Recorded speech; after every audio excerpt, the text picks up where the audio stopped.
مال کا تھوڑا یا زیادہ ہونا یہ اللہ کی تقسیم ہے، اور وہ جب بچہ شکم مادر میں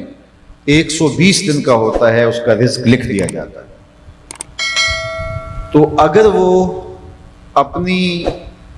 اس اللہ کی طرف سے کی گئی تقسیم پہ راضی نہیں ہوگا تو وہ دکھی ہوگا۔ اس لیے اگر زیادہ دیا گیا ہے اس کو تو وہ اللہ کا شکر ادا کرے اور اس کو بانٹے، دوسروں تک اس کے فیضان کو پہنچائے، اور اگر اس کے پاس تھوڑا دیا گیا ہے تو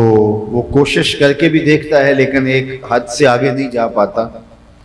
تو وہ کہے کہ میری قسمت جب یہ ہے تو میرے مالک مجھے اس میں ہی صبر عطا کر دے، تو صبر مل جائے گا تو پھر انسان آسودہ ہو جائے گا، ورنہ ٹکرے مارتا رہے گا ساری زندگی کہ میرے پاس اتنا ہو اتنا ہو اتنا ہو، نہ وہ ہوا اور نہ یہ آسودہ ہوا۔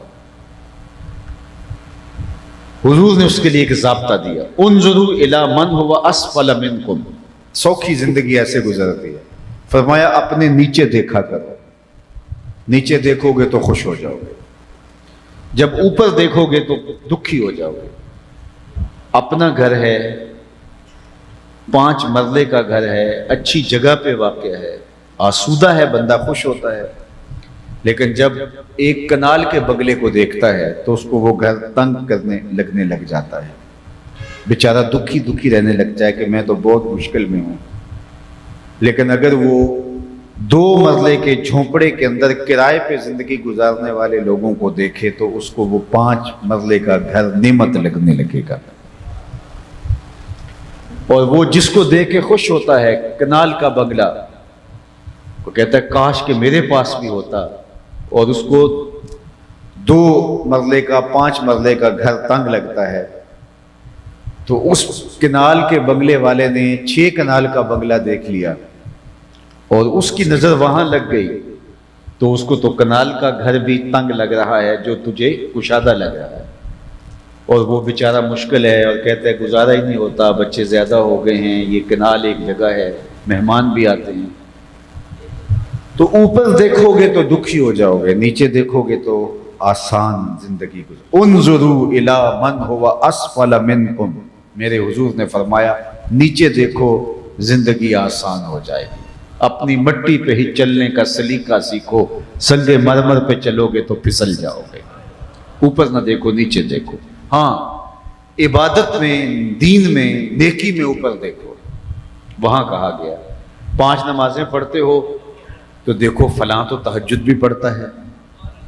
تو اوپر دیکھو نیکی کے معاملے میں۔ لیکن ہم کیا کرتے ہیں، نیکی کے معاملے میں نیچے دیکھتے ہیں، فلاں بخشا گیا تو ہم بھی بخشے جائیں گے، اچھا اگر نہ بخشا گیا تو نیکی میں ہم نیچے دیکھتے ہیں اور دنیاوی امور میں ہم اوپر دیکھتے ہیں، جبکہ ہمیں یہ بتایا گیا کہ دنیا میں اپنے نیچے دیکھو اور دین میں اپنے اوپر دیکھو، زندگی تب سوکھی ہوگی۔ پھر ہم جس حالت میں ہیں اللہ کا شکر ادا کریں گے، کوشش کرنی چاہیے بہتری ہو جائے تاکہ اس کا فائدہ دوسروں تک بھی پہنچے، لیکن اگر نہیں ہے تو جس حالت میں ہے اللہ کا شکر ادا کرے، مالک میں بابا خوش ہوں تیرے پہ، تو نے جس حالت میں مجھے رکھا ہوا ہے۔ اقبال نے کہا تھا کہ تیری دعا ہے کہ ہو میری آرزو پوری، تیری آرزو ہے کہ ہو میری دعا پوری، میری دعا ہے کہ تیری آرزو بدل جائے۔ تیری آرزو بدل گئی تو زندگی سوکھی ہوگی، اور آرزو اگر نہیں بدلی تو کھرب پتی ہونے کے باوجود بھی نفس کی کمینگی ختم نہیں ہوتی۔ آپ اپنے ملک کے کتنے لوگوں کو دیکھ سکتے ہیں جنہوں نے اتنا مال بنایا، اتنا لوٹا، لیکن بیچارے سکھی نہیں ہیں، اب بھی ان کو صبر نہیں آ پا رہا، اور وہ جو 2 مرلے کے جھونپڑے میں رہتے ہیں وہ کہتے ہیں مالک تیرا بڑا شکر ہے، اللہ اکبر۔ بعض کسی امیر آدمی سے پوچھیں کیسے حالات ہیں جو اربوں خربوں میں کھیل رہا ہو، کہتا ہے بس گزر ہو ہی رہی ہے، اور بعض اوقات کسی غریب سے پوچھیں تو وہ لمبا ہاتھ کے کہتے ہیں اللہ کا بڑا شکر ہے، اللہ کا بڑا شکر ہے۔ تو اصل طمانیت، سکون، آسودگی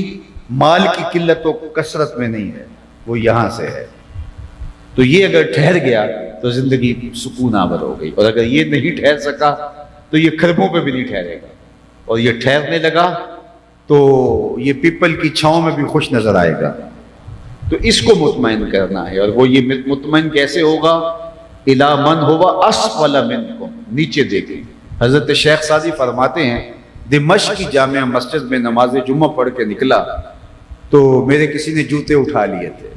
اور میرے پاس ہمت نہیں تھی کہ نئے جوتے خرید سکوں، تو ننگے پاؤں آ رہا تھا۔ تو دل میں خیال آیا کہ دنیا تجھے اتنا بڑا مقتدی اور امام مانتی ہے اور تیری حالت یہ ہے کہ جوتے خریدنے کی حیثیت بھی نہیں ہے۔ تو کہا کہ چند قدم آگے گیا تو ایک آدمی جو ہے وہ آ رہا تھا کہ اس کے پاؤں ہی نہیں